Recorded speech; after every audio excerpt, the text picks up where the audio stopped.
You are standing on a dealership lot right now, keys in your hand, about to sign for a car that a German mechanic would not let his own daughter drive off the lot. The badge looks fine. The paint shines. But somewhere in that engine bay is a defect rate that a quiet office in Cologne recorded years ago, and nobody at that dealership will ever show you the numbers. Here is the truth that took me half my life to learn. The Germans do not decide which car to buy by looking at the brochure. They decide by looking at what a car looks like after 11 years, and there is a document that tells them exactly that.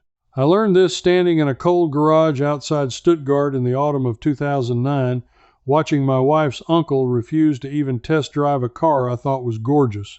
He just shook his head and said one word I did not understand yet. By the time this is over, you will know the name of the report Germans actually trust, the checks they run in under 2 minutes, and the one buried habit that tells you if a used car will betray you.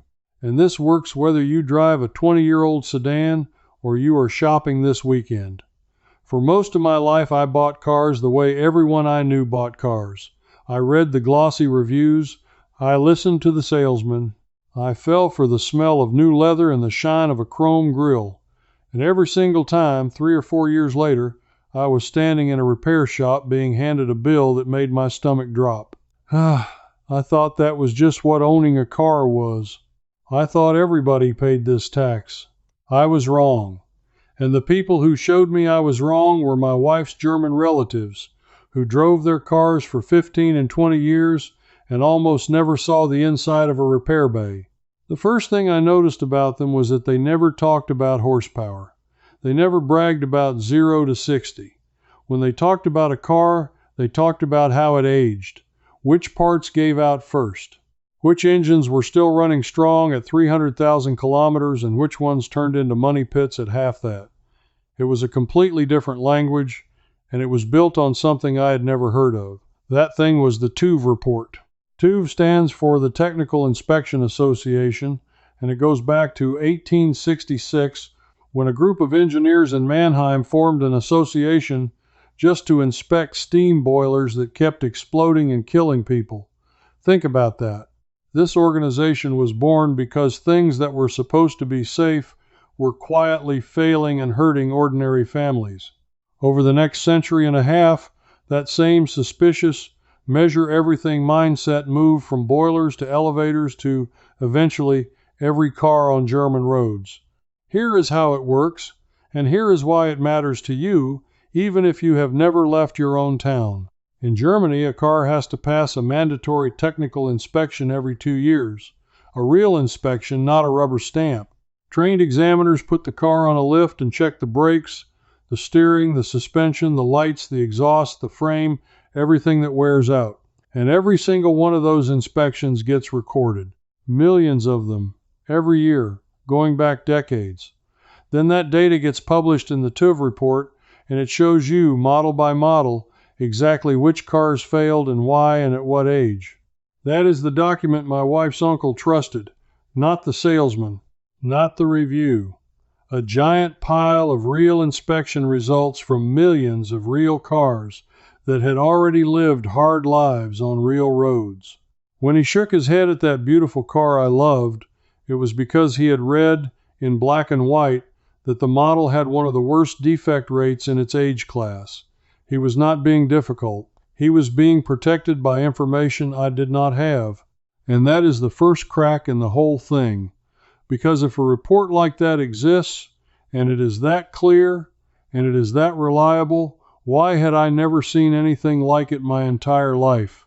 The answer is where this gets uncomfortable, and it is where I want you to lean in. Because the reason you have never seen numbers that honest is not an accident. Think about how car information reaches you. A magazine reviews a car for 1 week, maybe 2. A brand new car. 0 miles. Everything tight and fresh and perfect. Of course it drives beautifully. Every new car drives beautifully.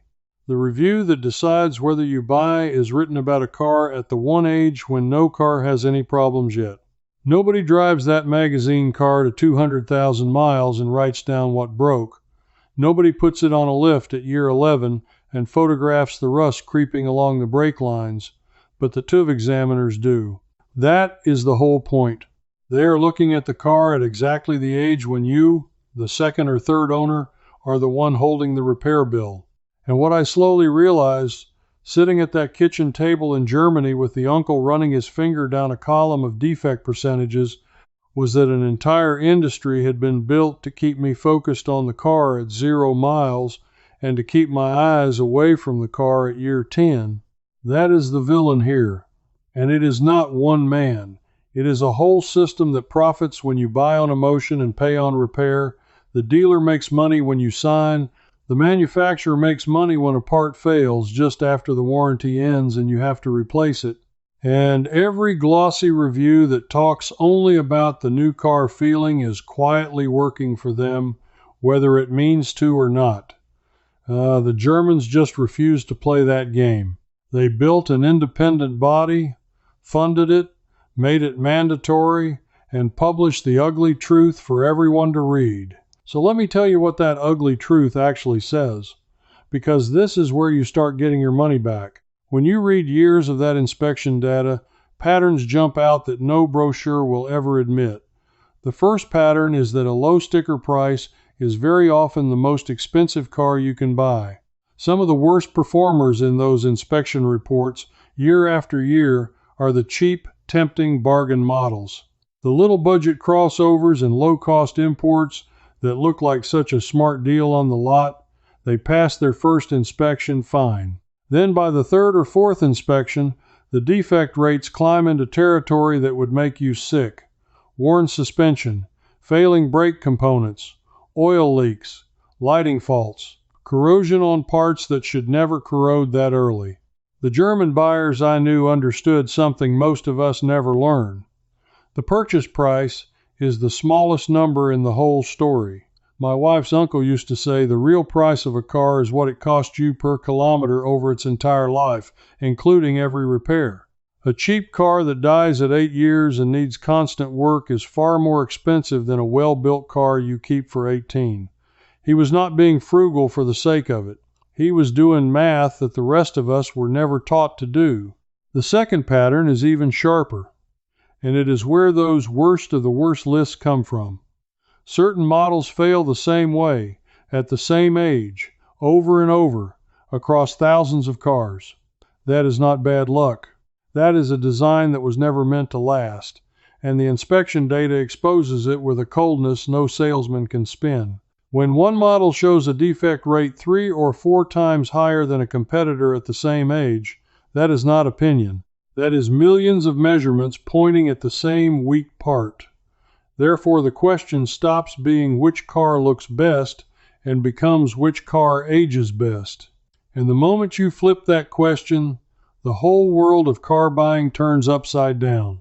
Because now watch what happens to the cars people love to mock. The plain sedan your neighbor drives that never seems to break. The boring, sensible model that the magazines gave a shrug. Those cars in the inspection data are often the quiet champions. They show up year after year with the lowest defect rates in their class, still passing clean at 10 and 12 years old. They were never exciting, they were just honest. And honesty, it turns out, is the rarest thing on a car lot. I want to give you a number that stopped me cold when I first understood it. In the German data, the gap between the most reliable car in an age group and the least reliable can be enormous. We are talking about a difference where 1 in 3 of the bad cars fails its inspection, while barely 1 in 20 of the good cars does. Same age, same roads, same weather. The only difference is how they were built. And you were never shown that gap because the entire marketing machine depends on you believing all cars are basically the same once you close the door and turn the key. Now here is where a lot of people start to tune out, and I need you to stay with me, because this next part is built for exactly the person who thinks none of this applies to them. And that is the first crack in the whole thing. But before I show you exactly how deep that crack goes, I want to mention something that might help you go even further. A lot of what I have learned about the German mindset around reliability, precision, and long-term thinking actually started with language understanding the words these men used when they talked about cars and engineering and quality. I put the most practical of those ideas into a series of books called German Basics, German Deep, and German Complete, and you can find all three linked in the description below. If you have ever wanted to access this world of thinking directly, in the language it was built in, those books are exactly where I would start. They changed the way I listened, and that changed everything I heard. Now, with that in mind, let me show you what that ugly truth actually says, because this is where you start getting your money back. Maybe you are thinking, this is fine for people in Germany with their fancy inspection system, but I live here. I already own my car, and I am not flying to Cologne to read a report. I understand that completely. I thought the same thing. I assumed all of this German wisdom needed German tools and German paperwork and a German mechanic standing over my shoulder. It does not. The most valuable things I learned from those men cost nothing and use only what you already have in your driveway right now. So let me give you the checks they actually run. The ones you can do this afternoon on the car sitting outside your house with no tools and no appointment. The first thing they taught me was to read the tires, not the engine. Get down and look at how the tread is worn across the width of the tire. If the inside edge or the outside edge is worn down while the middle is fine, that car has suspension or alignment problems that will eat your money and your safety. A German buyer will crouch by each wheel before he ever lifts the hood. Uneven tire wear is the car confessing its sins, and it is free to read. The second check is the cold start. They never trust a car that is already warmed up when you arrive, and now you know why. A warm engine hides its worst habits. So the rule is simple. Insist on hearing the car start stone cold, first thing, before anyone has run it. A tired engine coughs, knocks, or blows a puff of smoke in those first few seconds and then settles down to fool you. If a seller has already warmed the car up before you get there, that is not a courtesy. That is a curtain, and you should wonder what is behind it. The third one is the smell. My wife's uncle would open the door, lean in, and just breathe.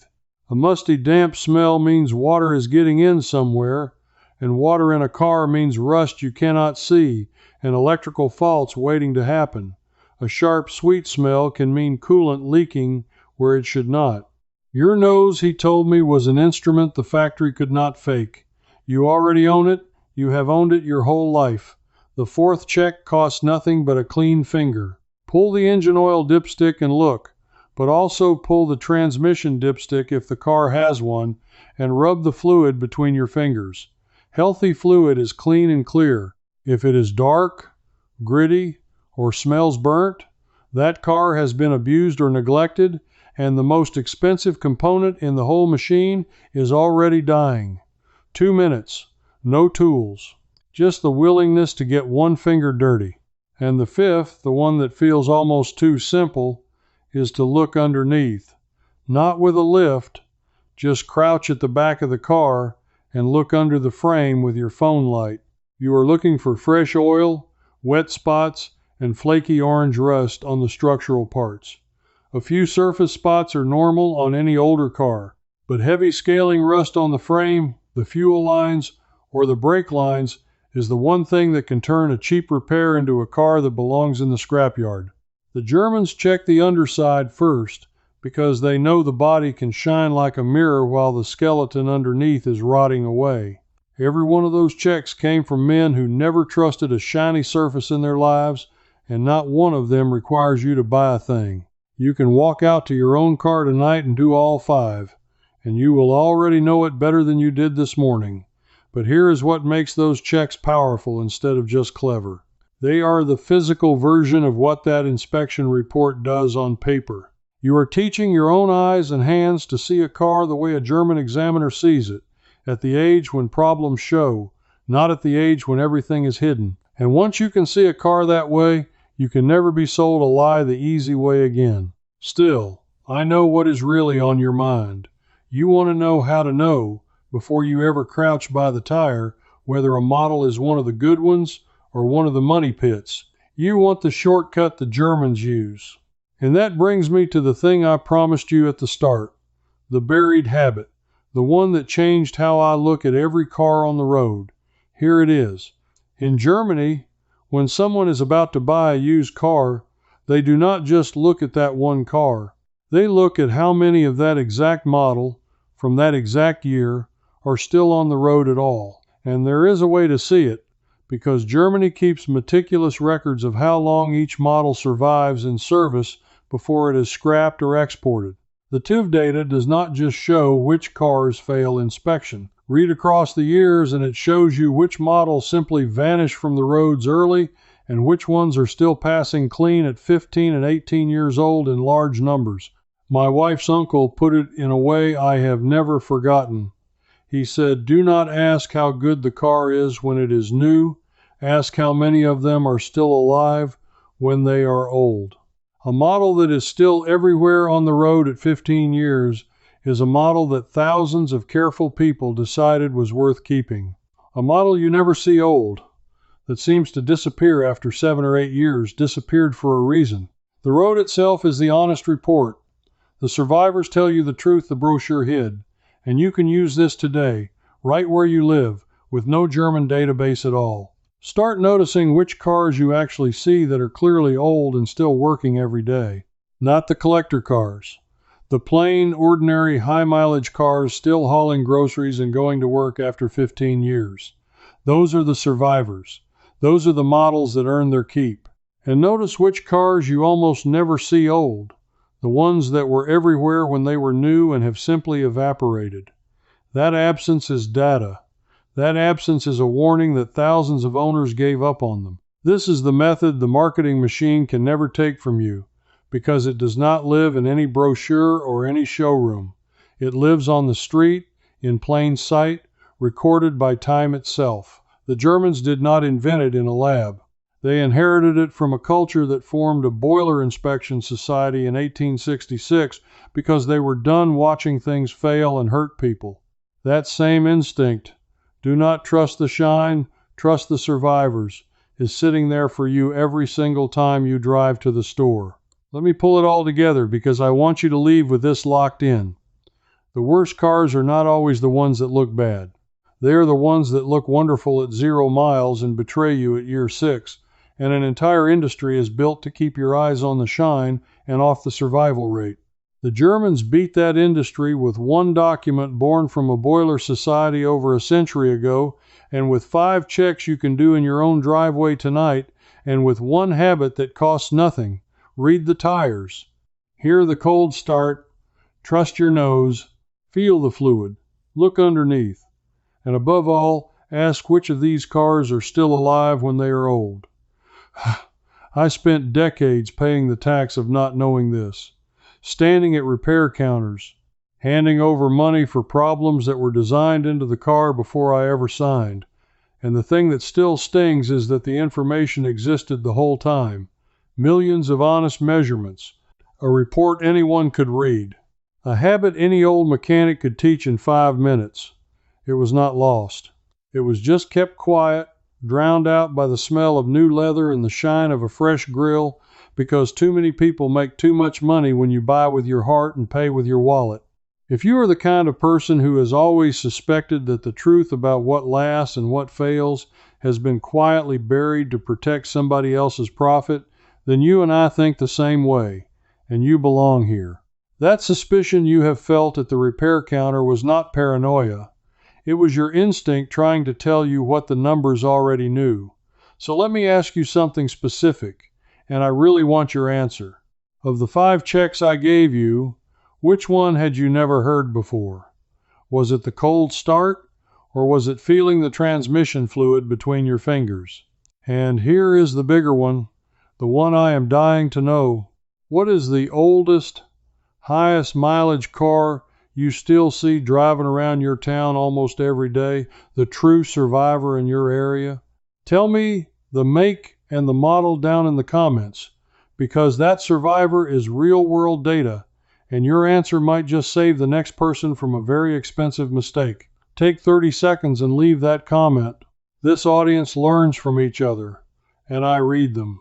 And if any of this made you see the cars in your own street a little differently, then subscribe and stand with the people who are done being sold the shine and are recovering the real, practical knowledge that was quietly taken from us. Because next time, I am going to show you the one fluid that the manufacturers almost never tell you to change, the one that quietly kills more engines than anything else, and the simple German habit that can double the life of a car you already own. You are going to want to hear that one before your next drive. Everything we just covered? That was only the surface. Inside the old ways circle, I pick up right where we left off, with the full readout, model by model. And when a car's on your mind, you ask me directly, and I answer you myself. Not some machine. You'll belong with thousands of practical folks just like you. Just point your phone's camera at the code on screen. Cancel anytime, one click, no risk.